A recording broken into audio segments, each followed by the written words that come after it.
Neste capítulo, nós vamos estudar a segunda lei da termodinâmica. Os objetivos deste capítulo são os seguintes: estudar a reversibilidade de processos termodinâmicos, estudar máquinas térmicas, refrigeradores e máquinas de combustão, enunciar a segunda lei da termodinâmica, compreender o limite de eficiência e desempenho de máquinas termodinâmicas, estudar o ciclo de Carnot e, finalmente, entender o conceito de entropia e desordem e como estes conceitos estão relacionados à segunda lei da termodinâmica. Mas antes de começar, vamos relembrar brevemente o que nós vimos no capítulo anterior. No capítulo anterior, nós estudamos a primeira lei da termodinâmica, que nada mais é do que um princípio de conservação de energia que os sistemas termodinâmicos obedecem. E o que é um sistema termodinâmico? O sistema termodinâmico está bem exemplificado aqui por esse diagrama. Tem aqui o sistema, ele recebe um calor que no caso aqui é 150 joules das vizinhanças, é transferido para dentro do sistema esse calor Q. Ele executa um trabalho de 100 joules e a diferença ela é absorvida pela energia interna do sistema. Então, a primeira lei da termodinâmica ela é matematicamente escrita como Q, que é o calor, trocado do sistema com o meio externo, vai ser igual ao trabalho executado por ele, mais a variação da energia interna do sistema. E esses sistemas termodinâmicos, eles sofrem processos termodinâmicos, que nada mais é do que alterações de estados dos sistemas termodinâmicos. Esses estados termodinâmicos são descritos pela função de estado dos materiais, como, por exemplo, os gases ideais. Essa daqui, PV igual a nRT, ela é bem conhecida, a expressão que descreve a equação de estado de um gás ideal, que relaciona como a pressão, o volume e a temperatura do gás estão ligados entre si. Um estado e um processo termodinâmico, ele pode ser representado em um diagrama P contra V do sistema. Então, a gente tem aqui o ponto 1, que diz que esse sistema termodinâmico ele está a uma pressão P1 e possui um volume V1. Como bem por aqui a gente sabe que passa uma isotérmica, então ele vai estar a uma temperatura T1. Já aqui no ponto 3, ele vai estar a uma pressão P1 e um volume V2. Então ele está no estado termodinâmico diferente do estado 1. E se nós provocarmos no sistema uma expansão volumétrica de tal maneira que ele vai de V1 para V2, mantendo a pressão P1 constante, o sistema vai sofrer esse processo termodinâmico aqui, em que ele vai do estado 1 para o estado 2, seguindo um processo isobárico, que é um processo que mantém a pressão constante. Então, olhando aqui para o diagrama P contra V, os estados termodinâmicos são os pontos e os processos termodinâmicos, eles são os caminhos. Também é importante lembrar que o calor trocado pelo sistema e o trabalho executado por ele depende do estado inicial e do estado final, e também do caminho termodinâmico, do processo termodinâmico que vai de um estado até outro.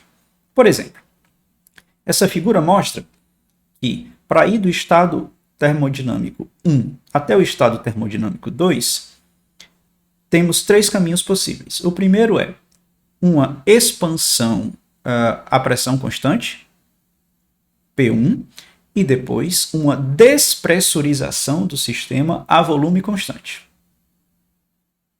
A gente sabe que o trabalho é a área abaixo do gráfico no diagrama PV. Então, o trabalho dessa função vai ser P1 menos P2, vai ser P1 desculpa, a gente sabe que o trabalho de um processo termodinâmico é a área abaixo do gráfico no diagrama PV. Então, o trabalho para ir do estado 1 para o estado 2 passando por 3, aqui não há variação de volume, o trabalho é zero, e aqui vai ser o trabalho, a pressão constante, que é igual a P delta V, então vai ser P1 que multiplica V2 menos V1. Já se formos de 1 para 2, passando pelo caminho 4, primeiro temos uma despressurização a volume constante e depois uma expansão volumétrica a pressão constante. O trabalho aqui vai ser simplesmente P2 que multiplica V2 menos V1, que é diferente do trabalho necessário, do trabalho executado pelo sistema quando ele vai de 1 para 2 passando por 3. E o trabalho de 1 para 2 passando por essa curva intermediária aqui também vai ser diferente. Então temos 3 caminhos diferentes da transição de um processo termodinâmico que vai de 1 para 2, 3 caminhos diferentes, cada um com um trabalho realizado pelo sistema diferente. O calor trocado em cada um desses processos aqui também, em cada um desses caminhos de 1 para 2, também vai ser diferente. Então, o Q e o W são quantidades que dependem do estado inicial, do estado final e do caminho termodinâmico entre eles. Já a variação da energia interna não depende do caminho, depende apenas dos estados final e do estado inicial.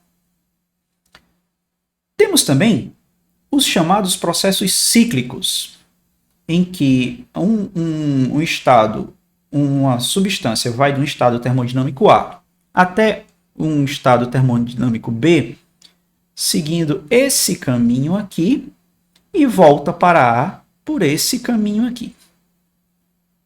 Então, num processo termodinâmico cíclico,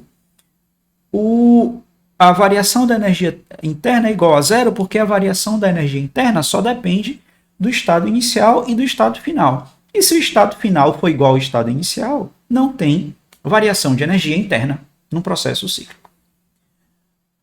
Pois bem, então, a primeira lei da termodinâmica só diz o seguinte: olha, em qualquer processo termodinâmico de um sistema, que um sistema sofre, a energia tem que ser conservada. Contudo, a primeira lei da termodinâmica não fala absolutamente nada sobre a reversibilidade dos processos termodinâmicos. E o que é reversibilidade num processo termodinâmico? Então, imagine que você está aqui nesse sistema 1 e você vai para o sistema 3. De acordo com uma pressão, uma expansão volumétrica a pressão constante. Se esse processo for reversível, significa dizer que eu consigo ir do estado 3 para o estado 1, fazendo uma compressão à pressão constante P1. Então eu vou e volto pelo mesmo caminho termodinâmico. Então isso é a reversibilidade de um processo. E a primeira lei da termodinâmica também não fala absolutamente nada sobre as consequências da reversibilidade ou irreversibilidade dos processos termodinâmicos. Então, não sabemos, simplesmente baseados na primeira lei da termodinâmica, o sentido dos processos termodinâmicos, se ele pode ir de 1 para 3 e de 3 para 1, se os dois sentidos são permitidos. Contudo, nós sabemos que existem processos termodinâmicos que são irreversíveis, como, por exemplo, a gente sabe intuitivamente que o calor só flui da substância mais quente para a substância mais fria. E ele esfria quem está quente e aquece quem está frio. Nunca o contrário. Então, isso aqui é um exemplo bem comum. Tem um milho cozido que está quente e a gente coloca um pouco de manteiga fria sobre ele. O milho vai transferir calor para a manteiga, vai aquecer a manteiga e vai derreter a manteiga. Isso é o natural de acontecer. A gente não vê o contrário, como, por exemplo, você já coloca a manteiga quente derretida por cima do milho, e aí o calor da manteiga quente é transferido para o milho, aquecendo ainda mais o milho e esfriando a manteiga e solidificando a manteiga. Esse processo não acontece. Existem na natureza os processos que a gente sabe que eles são irreversíveis. Eles só acontecem numa direção, não acontecem na outra.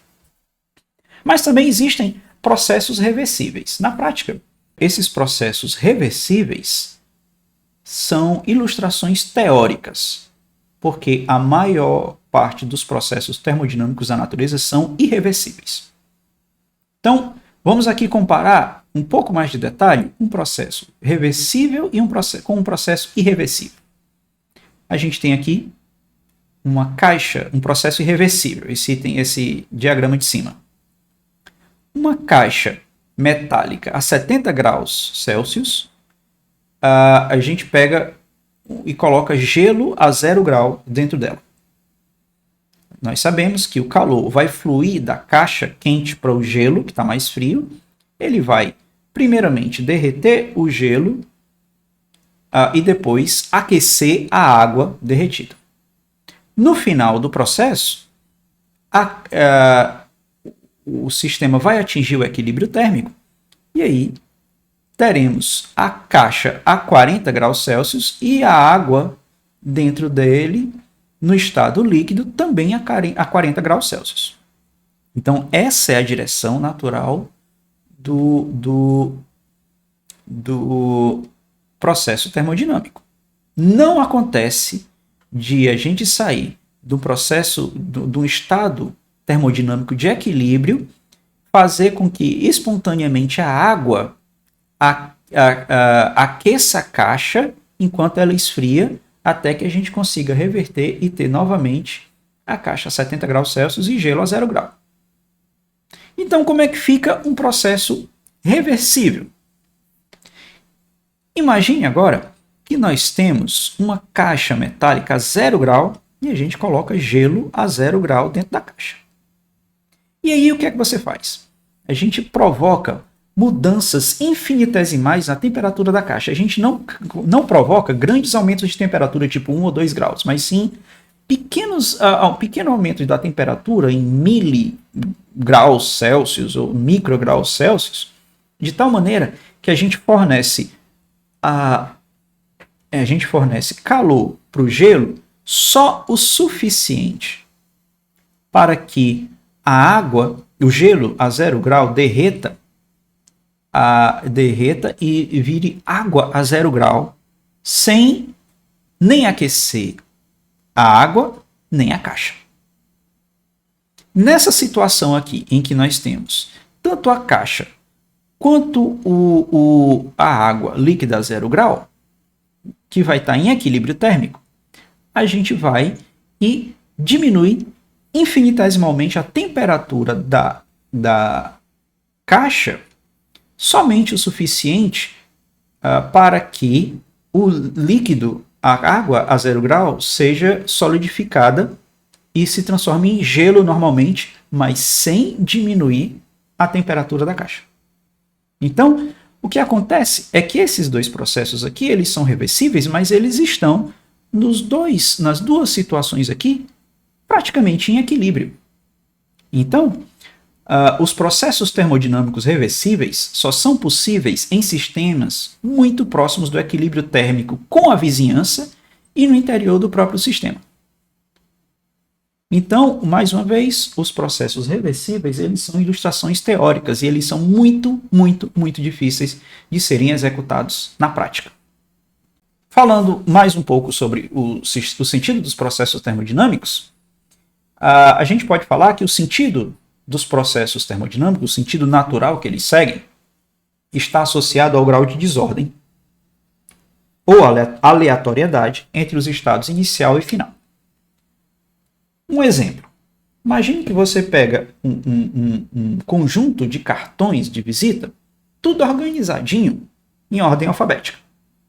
E aí, eles caem no chão, todo espalhado. Quando eles caem no chão todos espalhados, eles não vão estar mais em ordem alfabética. Então você pode dizer que essa é uma situação em que a desordem aumentou. Não vai acontecer dos cartões desorganizados que desorganizados fiquem em ordem alfabética espontaneamente, naturalmente, não acontece. Então, o que acontece é que a direção natural do processo termodinâmico, desse processo aí, é que ele siga o caminho de maior desordem. No caso de um sistema termodinâmico, vamos pensar que um gás ideal na expansão livre. Na expansão livre a gente tem o seguinte, tem esse cilindro que ele está isolado aqui, nem precisa estar isolado na prática, mas que esse cilindro ele esteja dividido em dois compartimentos, em que o gás esteja num dos compartimentos e na outra exista vácuo. E que uma membrana muito frágil separe os dois compartimentos internos do cilindro. Então a gente provoca uma ruptura dessa membrana e o que vai acontecer é que o gás, antes confinado a apenas um dos compartimentos, ele se expande naturalmente e ocupe todo o volume permitido interno do cilindro. E onde é que está a desordem aqui? Microscopicamente falando, desordem em gases, ou até em qualquer sistema, está relacionado com a faixa de velocidades e posições permitidas para todas as moléculas do gás ou da substância.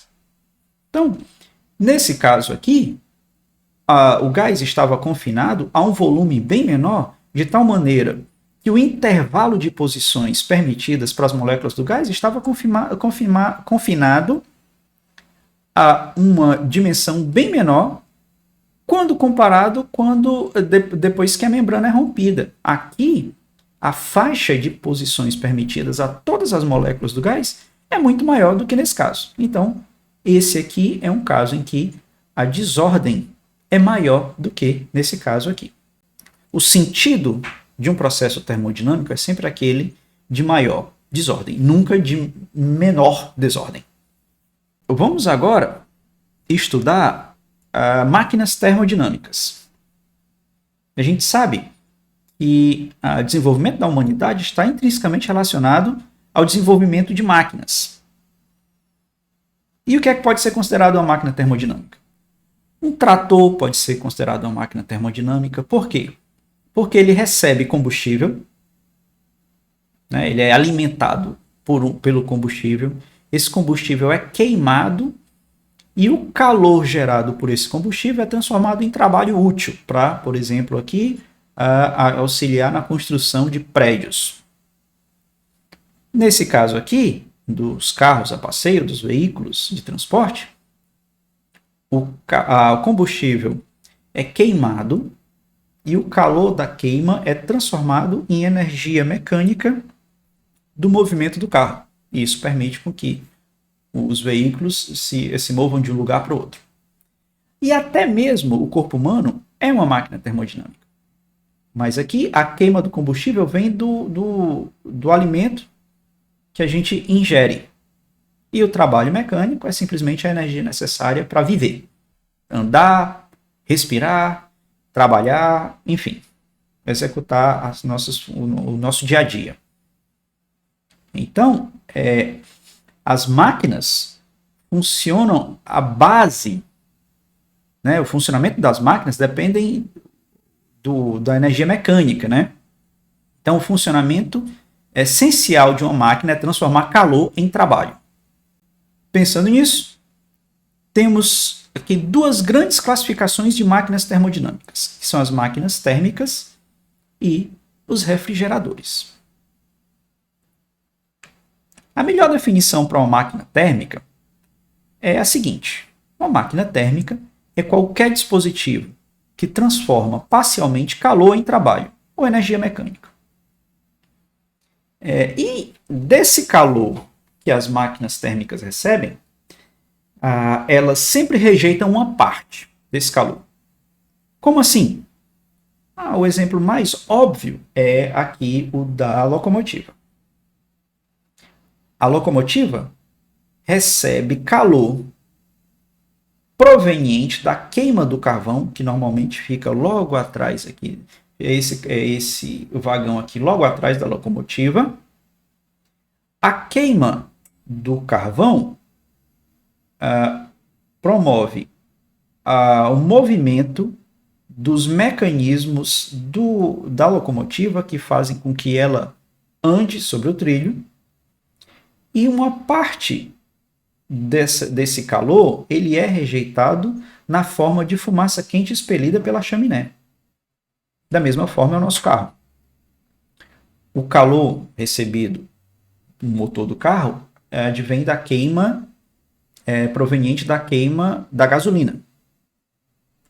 E o calor rejeitado são os vapores quentes, a fumaça quente que é expelida pelo cano de escapamento. A diferença entre o calor recebido e o calor rejeitado é a energia útil que foi transformada em trabalho ou energia mecânica para o funcionamento da máquina. Assim, a gente pode descrever as máquinas térmicas, descrever de forma geral as máquinas térmicas, de acordo com esse esquema bem aqui. Uma máquina térmica recebe um calor QH de um reservatório quente a uma temperatura TH. A máquina rejeita um calor QC para um reservatório frio a temperatura TC. E a diferença entre o calor recebido e o calor rejeitado se transforma no trabalho que a máquina vai executar. A gente pode escrever esse trabalho como sendo QH mais QC, mas aí a gente pode lembrar aqui da convenção dos sinais que o calor recebido pela máquina é sempre positivo e o calor rejeitado pela máquina, que sai da máquina, é sempre negativo. Então, escrito dessa forma, esse QH é positivo, esse QC é negativo. Mas você também pode escrever como sendo na forma de módulo, em que o trabalho vai ser o módulo do calor recebido menos o módulo do calor rejeitado. Quem recebe esse calor, rejeita calor, expande, contrai, aquece e esfria, é chamado a substância de trabalho.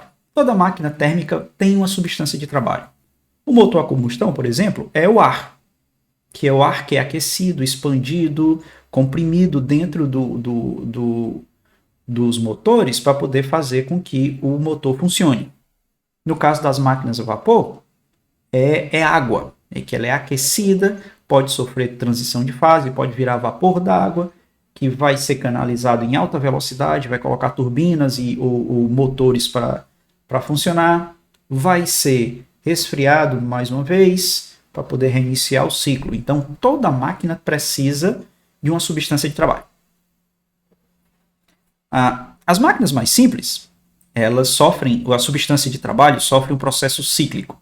Então, se lembrarmos lá da primeira lei da termodinâmica, em que o calor recebido total é igual ao trabalho executado pela máquina mais a variação da energia interna, e que num processo cíclico a variação de energia interna é igual a zero, então todo o calor recebido pela máquina é igual ao trabalho, de acordo com a primeira lei da termodinâmica. Mas quem é esse calor recebido pela máquina? É o calor útil, que é o calor recebido pela máquina menos o calor rejeitado pela máquina.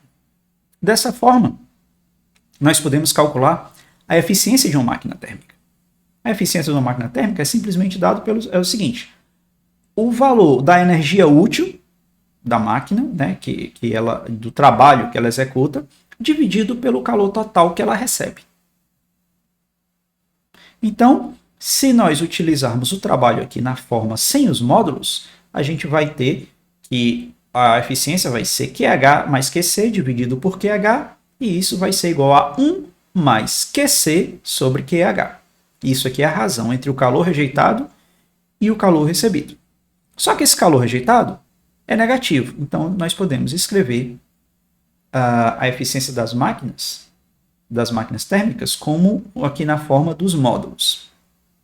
Note que, se fosse possível uma máquina térmica rejeitar um calor zero, nós teríamos uma eficiência de 100%.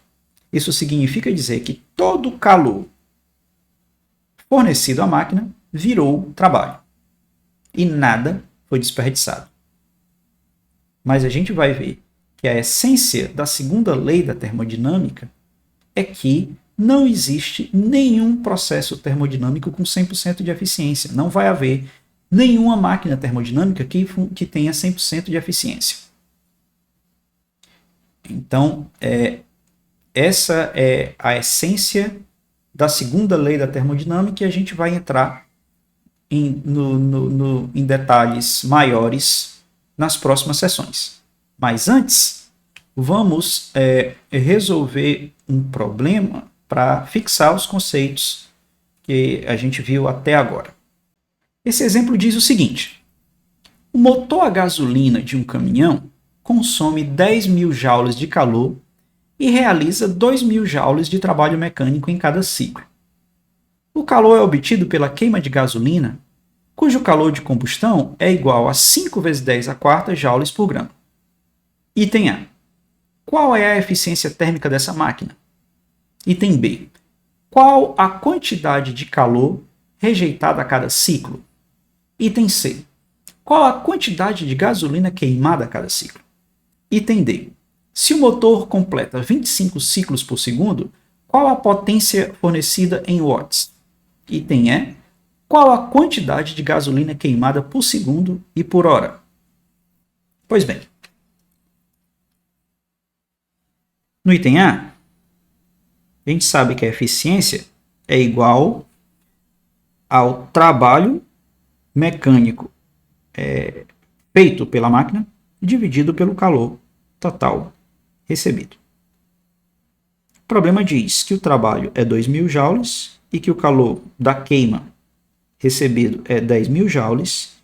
Isso vai dar 2 sobre 10 igual a 0,2. Isso equivale a uma eficiência de 20%. Então, esse motor tem 20% de eficiência. No item B, ele pergunta: qual a quantidade de calor rejeitada a cada ciclo? A gente sabe que o trabalho útil é igual ao QH, que é o calor recebido, mais o QC, que é o calor rejeitado. Não é na fórmula de módulo que a gente está escrevendo. Então, o QC vai ser igual a W menos QH, que vai ser 2.000 menos 10.000. O QC vai ser igual a menos 8.000 joules. Esse sinal negativo indica que o calor QC foi rejeitado pelo motor. No item C, o problema pede qual é a quantidade de gasolina queimada a cada ciclo. Bom, em cada ciclo, o motor consome 10.000 joules. E esses 10.000 joules são provenientes da combustão do combustível, que vai ser igual a massa vezes o calor de combustão. Então, a massa queimada a cada ciclo vai ser simplesmente o calor da queima, que é o QH, dividido pelo calor de combustão. E a gente vai ter que essa massa vai ser 10.000 joules dividido por 5 vezes 10 a quarta joules por grama. E a massa queimada a cada ciclo vai ser 0,2 gramas. No item D, o problema pergunta qual é a potência fornecida em watts se o motor completa 25 ciclos por segundo. Essa potência fornecida é a potência de trabalho útil desempenhado pelo motor, certo? Então, a potência aí vai ser os 2.000 joules de trabalho útil de cada ciclo vezes o número de ciclos por segundo, que é 25 ciclos por segundo. Isso vai dar uma potência de 5 vezes 10 a quarta joules por segundo. E isso é igual a 50 kW. No item E, o problema pede qual a quantidade de gasolina queimada por segundo. Bom, a massa total de gasolina queimada por segundo vai ser os 0,2 grama que é queimado a cada ciclo, vezes o número de ciclos por segundo, que é 25, e a gente vai ter que a massa total queimada por segundo vai ser 5 gramas por segundo. Isso equivale a 18.000 gramas por hora, que equivale a 18 quilos por hora de combustível. Eita, motorzinho para gastar, hein?